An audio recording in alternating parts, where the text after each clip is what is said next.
এর আগের ক্লাসে দ্বন্দ্ব সমাস নিয়ে আমরা বিস্তারিত আলোচনা করেছি। আজ আলোচনা করব তৎপুরুষ সমাস নিয়ে।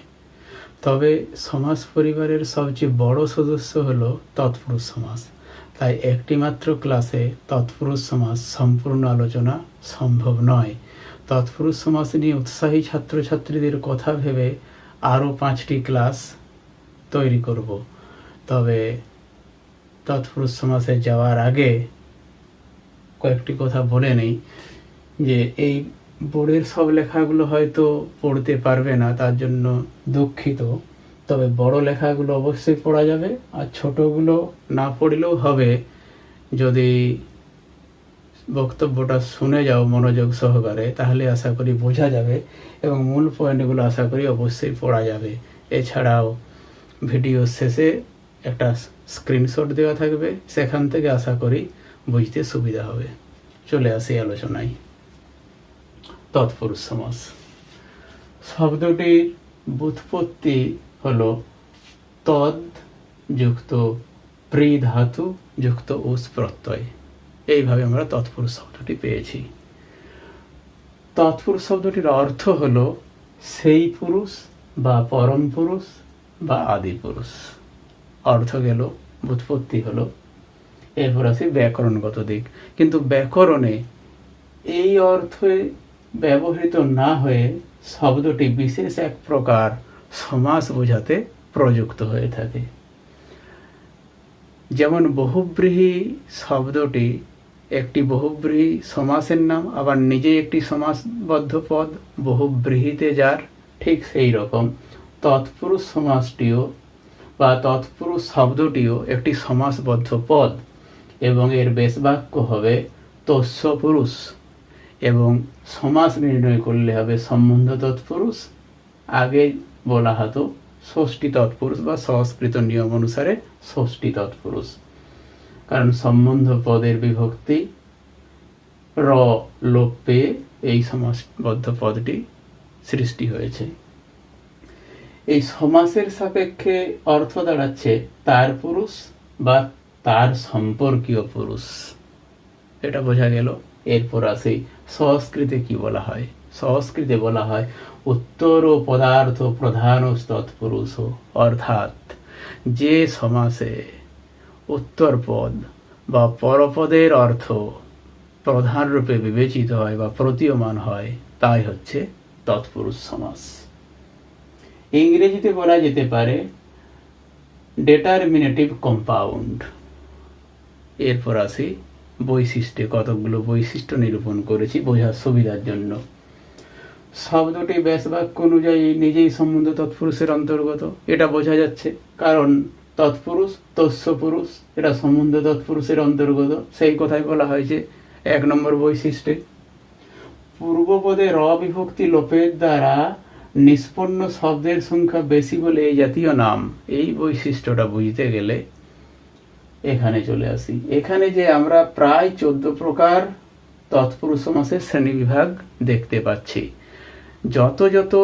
যত রকমের আমরা তৎপুরুষ সমাসের সমাসবদ্ধ পদের উদাহরণ দেখি, তার মধ্যে সবচেয়ে বেশি উদাহরণ পরিলক্ষিত হয় এই সম্বন্ধ তৎপুরুষে। আর এই তৎপুরুষ নামটির মধ্যে লুকিয়ে রয়েছে সেই সম্বন্ধ তৎপুরুষের কথাটি।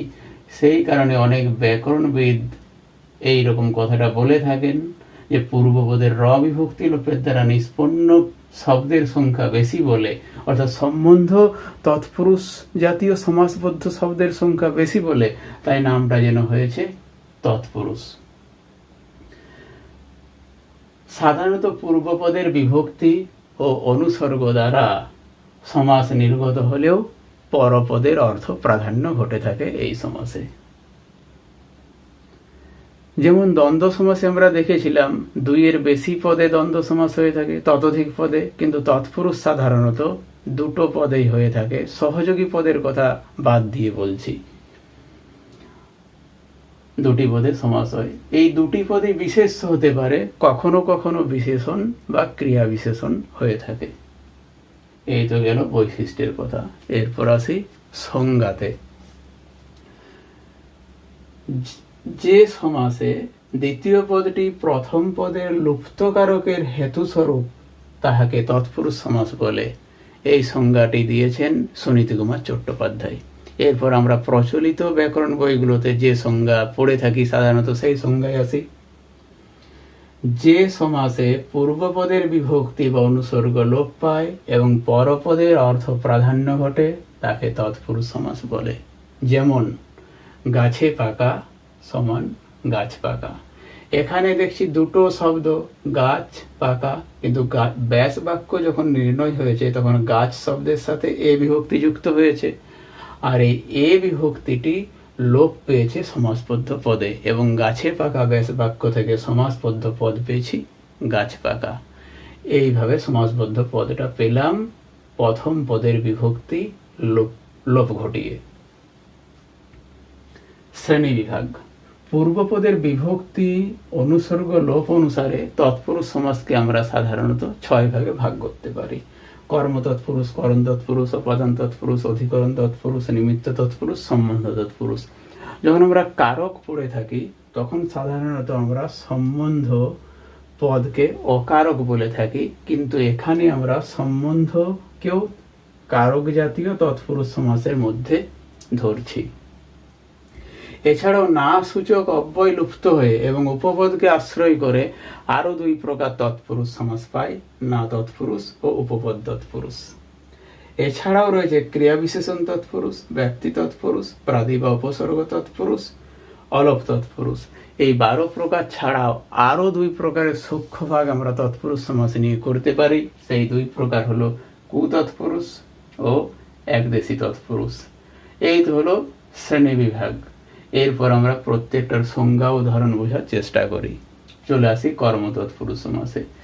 যে তৎপুরুষ সমাসে পূর্বপদে কর্মকারকের কে বিভক্তি লোপ পায় তাকে বলা হয় কর্ম তৎপুরুষ সমাস। যেমন রথকে দেখা সমান রথ দেখা, কলাকে বেচা সমান কলা বেচা।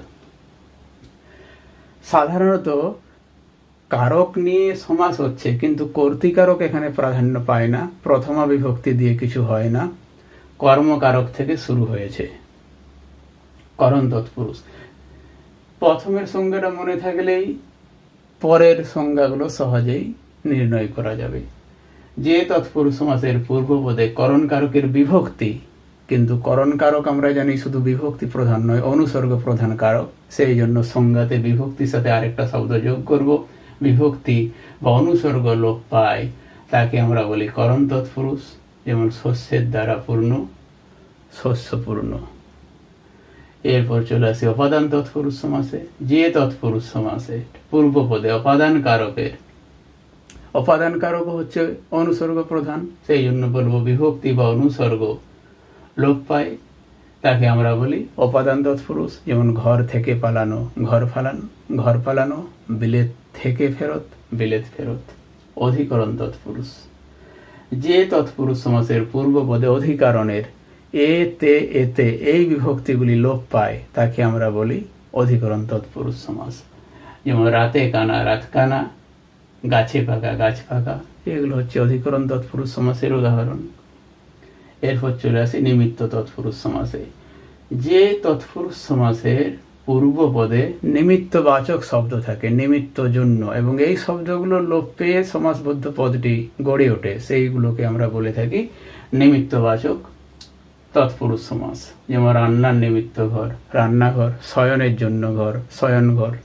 এইটা হলো নিমিত্ত তৎপুরুষ। এরপর আসি সম্বন্ধ তৎপুরুষ। যে তৎপুরুষ সমাসের পূর্বপদে সম্বন্ধ পদের র বা এর বিভক্তি লোপ পায় তাদের আমরা বলি সম্বন্ধ তৎপুরুষ। রাজার পুত্র, রাজপুত্র, মিস্ত্রিদের রাজা, রাজমিস্ত্রি। এই তো গেল সম্বন্ধ তৎপুরুষ। এরপর চলে আসি না তৎপুরুষ। যে তৎপুরুষ সমাসের পূর্বপদে নগর্থক অব্যয় থাকে, সাধারণত না, নয়, নহে এবং এইগুলো লোপ পায় তাদের আমরা বলি না তৎপুরুষ। যেমন নয় শুভ, অশুভ। এরপর আসি উপপদ তৎপুরুষ। যে তৎপুরুষ সমাসে উপপদের সাথে কৃদন্ত পদের সমাস হয় তাকে বলা হয় উপপদ তৎপুরুষ। যেমন জলে চরে যে, জলচর। কিন্তু উপপদ তৎপুরুষ এই সংজ্ঞার থেকে মোটেই সহজে বোঝা যাবে না, এই জন্য পরের ক্লাসটি হবে শুধুমাত্র উপপদ তৎপুরুষকে নিয়েই, তখন আশা করি বোঝা যাবে খুব ভালোভাবে। এছাড়াও রয়েছে ক্রিয়া বিশেষণ তৎপুরুষ। যে তৎপুরুষ সমাসের পূর্বপদ ক্রিয়া বিশেষণ হয় তাকে ক্রিয়া বিশেষণ তৎপুরুষ বলে। যেমন আদ রূপে বা আদ ভাবে পাকা সমান হচ্ছে আদ পাকা।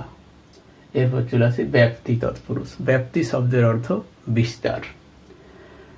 যে তৎপুরুষ সমাসে স্থান ও কালের ব্যাপ্তি বা বিস্তার বোঝায় এবং পূর্বপদ ব্যক্তিবোধক এবং পূর্বপদে ব্যক্তিবোধক শব্দটি লোপ পায় তাকে আমরা বলি ব্যাপ্তি তৎপুরুষ। যদি স্থানবাচক দিয়ে বলি তাহলে হচ্ছে পা থেকে মাথা পর্যন্ত সমান আপাদ মস্তক। আর যদি কালবাচক বলি চিরকাল ব্যাপিয়া দুঃখী চির দুঃখী। এই তো গেল ব্যক্তি তৎপুরুষ। এরপর চলে আসি প্রাদি বা উপসর্গ তৎপুরুষে। প্রাদি শব্দের অর্থ প্র আদিতে যার। প্র হচ্ছে উপসর্গ বিশেষ। সংস্কৃতে যে 20টি উপসর্গ রয়েছে তার প্রথম উপসর্গ হচ্ছে প্র, অর্থাৎ উপসর্গ যার প্রথমে থাকে। তাহলে কি দাঁড়াচ্ছে? প্র আদিতে যার অর্থাৎ উপসর্গ। সুতরাং পূর্বপদ উপসর্গের সঙ্গে পরপদ বিশেষ্য বা বিশেষণের সমাস হলে তাকে বলা হয় প্রাদি তৎপুরুষ বা উপসর্গ তৎপুরুষ। যেমন প্রদীপ্ত মানে প্রকৃষ্ট দীপ্ত সমান প্রদীপ্ত।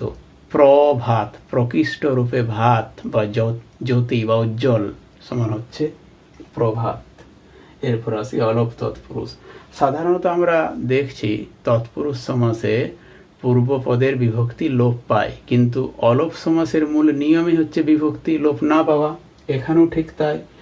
যে তৎপুরুষ সমাসের পূর্বপদ থেকে বিভক্তি লোপ পায় না তাকে বলা হচ্ছে অলোপ তৎপুরুষ। যেমন হাতে আঁকা, এখানে মূল শব্দ হাত, তার সাথে এ বিভক্তিটি যুক্ত আছে, ঠিক বোঝাচ্ছে যেন হাত দ্বারা এই অনুসর্গটাকে প্রকাশ করছে ভাবটা। তাহলে এটা রয়েই গেছে, হাতে আঁকা সমান হাতে আঁকা।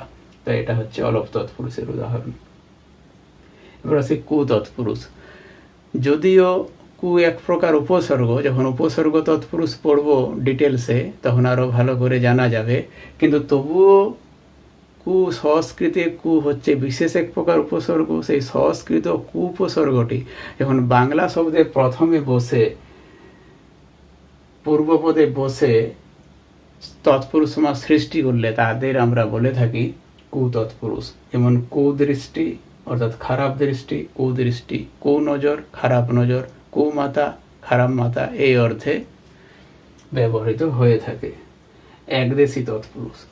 যে তৎপুরুষের পূর্বপদ বিভক্তিযুক্ত সম্পূর্ণ বস্তুকে বোঝায় কিন্তু পরপদ সম্পূর্ণ বস্তুটিকে না বুঝিয়ে তার অংশ বিশেষকে বোঝায়, তখন তাকে আমরা বলে থাকি একদেশী তৎপুরুষ। যেমন পথের মাঝ মাঝপথ, দরিয়ার মাঝ মাঝ দরিয়া, নদীর মাঝ মাঝ নদী, এইসব। এই তো গেল 14 প্রকার শ্রেণীবিভাগ। এছাড়াও আমরা পাচ্ছি অকারক তৎপুরুষ। অকারক তৎপুরুষ এক কথায় আমরা বলতে পারি এই 6টি কারক সম্পর্কিত তৎপুরুষ সমাসের বাইরে যেগুলি রয়েছে সেগুলি সাধারণভাবে অকারক তৎপুরুষ, কিন্তু আরো একটু গভীরভাবে দেখলে বুঝতে পারবো যে তৎপুরুষের পূর্বপদে অকারক পদ থাকে এবং তার সাথে বিভক্তি বা অনুসর্গ থাকে তাকে অকারক তৎপুরুষ বলে। যেমন ব্যক্তি তৎপুরুষ ও ক্রিয়া বিশেষণ তৎপুরুষ। তাহলে বিশেষভাবে এই দুটোকে আবার অকারক তৎপুরুষ বলা হয়। এছাড়াও রয়েছে ব্যতিক্রমী তৎপুরুষ। যে তৎপুরুষ সমাসে এই যে সমাস সংক্রান্ত যেসব নিয়মাবলী, বিশেষ করে তৎপুরুষ সমাস সংক্রান্ত যেসব নিয়মাবলী আমরা পড়লাম, অর্থাৎ পূর্বপদের বিভক্তি বা অনুসর্গ লোপ পাবে, এটা হচ্ছে মূল নিয়ম, সেই নিয়মটা কার্যকরী হয় না সাধারণত, সেইগুলোকে আমরা বলে থাকি ব্যতিক্রমী তৎপুরুষ। এই জাতীয় 3টি রয়েছে, না তৎপুরুষ, উপসর্গ তৎপুরুষ, উপপদ তৎপুরুষ। এছাড়াও আর 2টো কথা বলে নিই। কর্ম তৎপুরুষ থেকে এসেছে ব্যক্তি তৎপুরুষ ও ক্রিয়া বিশেষণ তৎপুরুষ, এবং সম্বন্ধ তৎপুরুষ থেকে সৃষ্টি হয়েছে একদেশী তৎপুরুষ। এর পরের ক্লাসে আমরা পড়ব উপপদ তৎপুরুষ নিয়ে। এছাড়াও তৎপুরুষ সমাসকে আরো ভালোভাবে বোঝার জন্য আমরা সম্বন্ধ তৎপুরুষ, না তৎপুরুষ, ক্রিয়া বিশেষণ তৎপুরুষ, ব্যক্তি তৎপুরুষ, উপসর্গ তৎপুরুষ ও অলোপ তৎপুরুষ নিয়ে আরো কয়েকটি ক্লাসে ক্রমান্বয়ে আলোচনা করব। আজ এই পর্যন্ত।